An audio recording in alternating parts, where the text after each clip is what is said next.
I've always been fascinated with understanding how highly productive people schedule their days in a way that maximizes productive output and also allows them to achieve their goals in a more systematic fashion. Now, of course, everyone's days will look drastically different from an actual task on hand standpoint, right? A successful novelist's day will look entirely different than the day of a world-leading entrepreneur, for example. But uncovering higher level similarities and elements that can be universally applied to my own life as well as pretty much anyone else's is always something that has highly interested me. So in today's video, I wanted to sort of bring you along a day in the life as an entrepreneur slash YouTuber, going over each element in my daily schedule and the logic behind each one. And I also want to take the opportunity to thank today's video sponsor, Coho, but more on that later. So with that said, I'll see you tomorrow morning.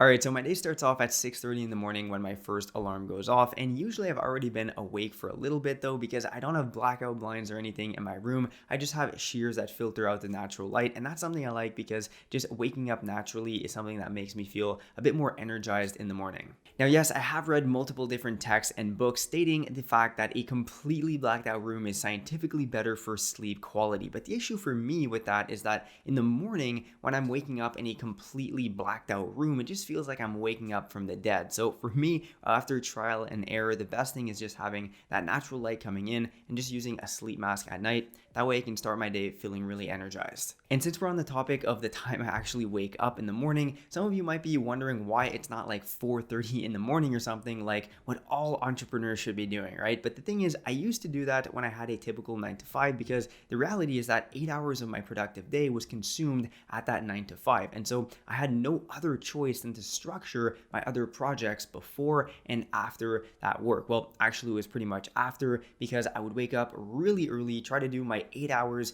in the morning, leave at around 2:30, and then work until around 10 p.m. at night. But over a long enough period of time, this just led to counterproductive results, especially now that I have a full-time schedule dedicated to this YouTube channel and my other projects. Working 15 hours a day just ended up being counterproductive for me, and waking up at 6:30 was just the best option right now. However, my point being with all of this is that depending on what your lifestyle and workload looks like, you might have to wake up at different times to tailor your schedule around your work and then also your side projects. Another thing to mention is that I just like to get 8 hours of sleep. I've tried the 4, 5, 6 hours of sleep thing, but over a long enough period of time, this for me is just completely counterproductive. And you shouldn't just compare yourself to others and something you see online that some CEO or entrepreneur gets 4 hours of sleep a day. The reality is that that might not work for you, which is exactly the case for me, right? 8 hours of sleep really just allows me to have more creative thinking and be more productive overall. The reality is that waking up at 5 a.m. is not a criteria for success. All that matters is that you actually get productive work done during your working hours. All right, so once I'm out of bed, pretty standard, I'll wash my face, brush my teeth, followed with going down to the kitchen and immediately downing 2 full glasses of water to really just get my metabolism going again in the morning. Notice here though that I haven't actually brought my phone down with me and checked my notifications. This is something that I try to do as much as possible, and of course sometimes I'll slip up, but trying to not look at my phone in the morning and check my notifications is something that I truly believe has contributed to my productive output over time and has really just compounded that extra couple of hours of increased focus in the morning has also highly contributed to my income over time. For most people, including myself, your brain can be easily distracted by outside stimulus. So checking your phone in the morning and instantly seeing that XYZ person at the office needs a report on their desk by 11 a.m. can and actually will throw off your morning routine entirely and can severely impede on your concentration towards the most important tasks at hand for the day, which I personally always try to accomplish first thing in the morning while my mind is fresh. In fact, according to the book Deep Work by Cal Newport, working in a state of semi-distraction when you're trying to accomplish deep work is highly devastating for your performance and also for the quality of the work at hand. So yeah, one small trick that I do is I put my phone on do not disturb mode from around 9:30 at night to 10 a.m. That way I can use my phone as an alarm in the morning, but won't see any of the notifications in the morning when I wake up. It's now at this point in the day that I start my morning routine before jumping and diving into the work at hand that I set out the night before. Back to the morning routine. Once I'm done drinking the water, I usually head over to my living room where I set out a yoga mat and try to stretch for 5 to 10 minutes in the morning. And I say I try to, not every morning, but I absolutely hate stretching, honestly. But sitting at a desk for 4 to 8 hours per day turns me literally into rebar. So stretching is something that I try to incorporate as much as possible into my daily routine. And also during the day as I'm working, every once in a while, I'll try to get up and stretch for a minute or two to just get the blood moving again. Following those morning stretches, the natural next step is obviously to go and get a fresh cup of coffee, followed with reading for usually 30 minutes to around an hour, depending on the day. But I try to aim for that hour, as this allows me to get deeper into the topic at hand and absorb more of the information. Once that's all done, I usually quickly check the MLS for any potential new properties that may have popped up in the market. And I also check the equity pre-market as well as my Ethereum mining rig just to see how it's trending. Okay, so that was pretty much just my morning routine. And once that's all completed, it's usually around 8 a.m. at this point. And from there, what I end up doing completely depends on the day of the week and what I have scheduled for that day in question. This is a concept that we spoke about in a previous video that I released on the channel, going over 6 high impact habits that I incorporate in my daily life. And the idea here is that I used to mix into any given day things such as writing videos,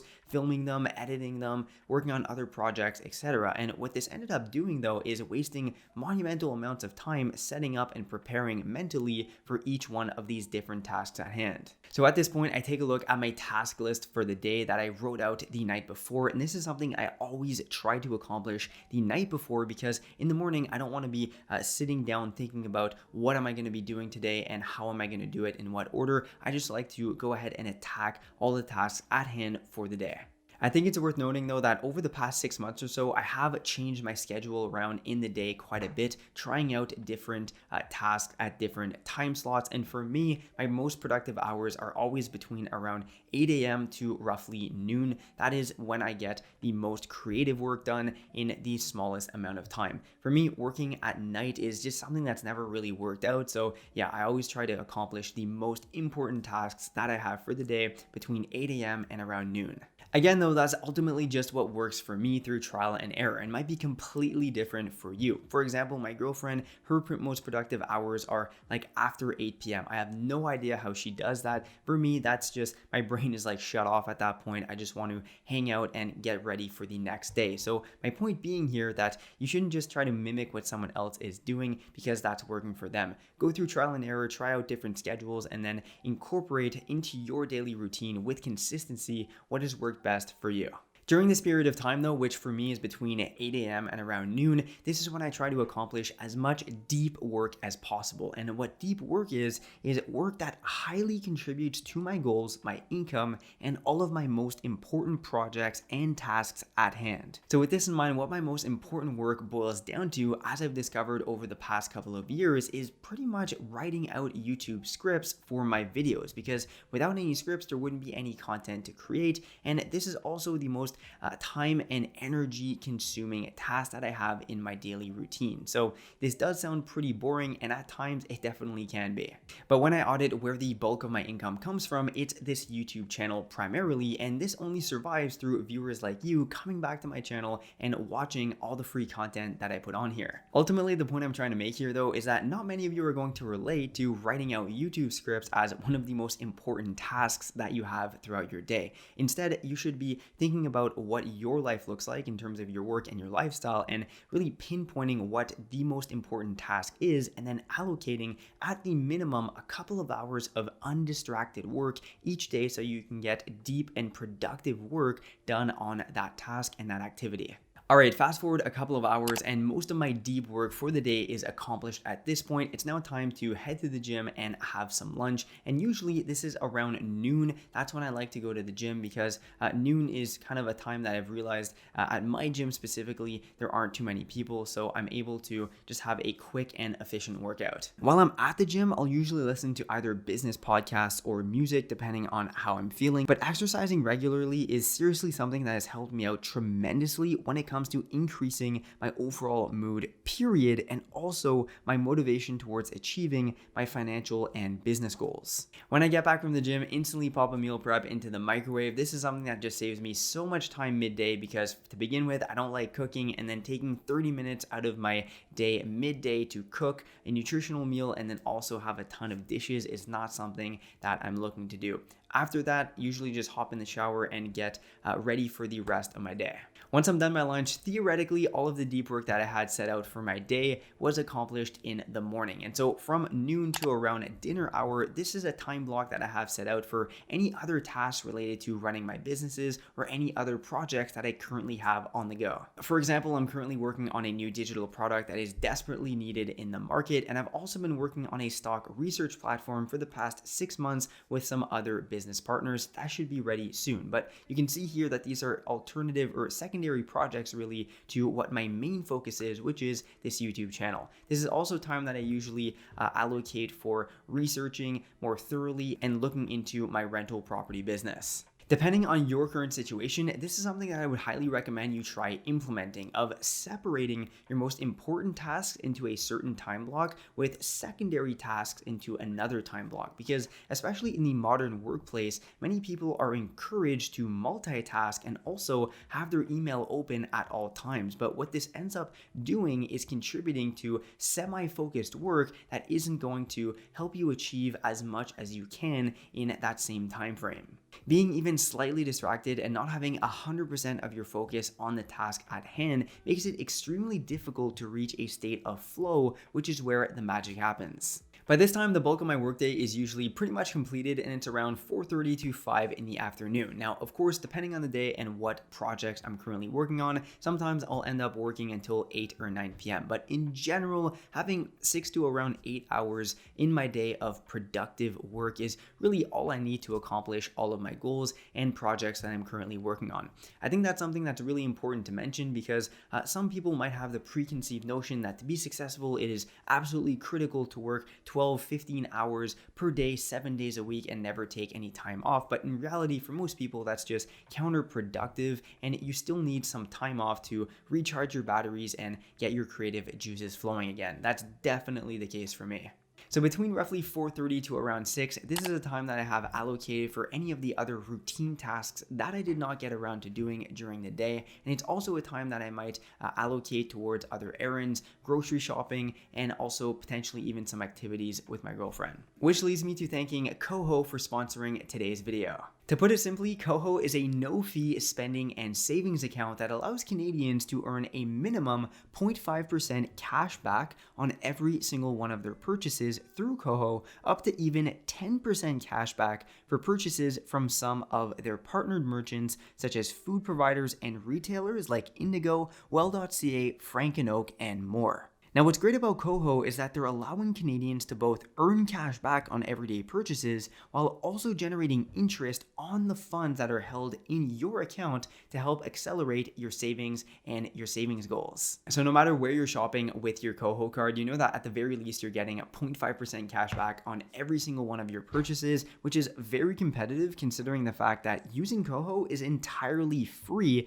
and there are no service fees or minimum balances whatsoever to access all of these rewards and generate 1.2% interest on your funds in the Koho account. Signing up for Koho takes less than 5 minutes, and when you do, you'll get to choose between 4 different colorway options for your physical card. And you also have the option to add a virtual Koho card to your mobile phone wallet if you choose, making it highly accessible at all times. So if you're looking for a new way to earn cash back on all your purchases, as well as incur interest on all of your savings, definitely make sure to check out Koho on their website, koho.ca, or download their mobile applications from the iOS Store and Google Play Store. Back to my daily routine. At this point in the day, it's usually around 6 p.m. and it's time to cook dinner, which I like to do with my girlfriend. It's just a good way to unwind for the day and take my mind off of business and things pulling me in all directions. Then once that's done, I usually watch a bit of TV before starting my nighttime routine, which is extremely important because it sets me up for the following day. It's just as important as a morning routine, in my opinion.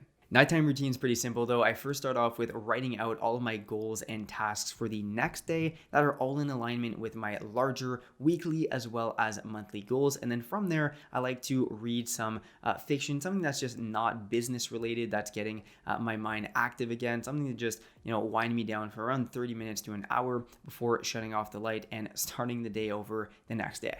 So that pretty much wraps it up for my average daily routine. It's nothing completely out of the ordinary. The only thing that I really focus on is making sure that I have a couple hours each day of undivided deep work so that I can have some highly productive time and return on that time invested into my work. That's the number one thing that you need to take out of today's video. With that said though, I'm constantly tweaking how my average day looks. And of course, not every single day is going to look like this. I do try to take usually 1 to 2 days completely off in the week, although that's extremely difficult to accomplish because I always have my work on my mind. But yeah, taking some time off is also extremely important. I'm definitely curious to know what some of the highlights of your daily routine look like though, so let me know down in the comments. And if you enjoyed today's video, please take 2 seconds to smash a like button. It really helps my channel out.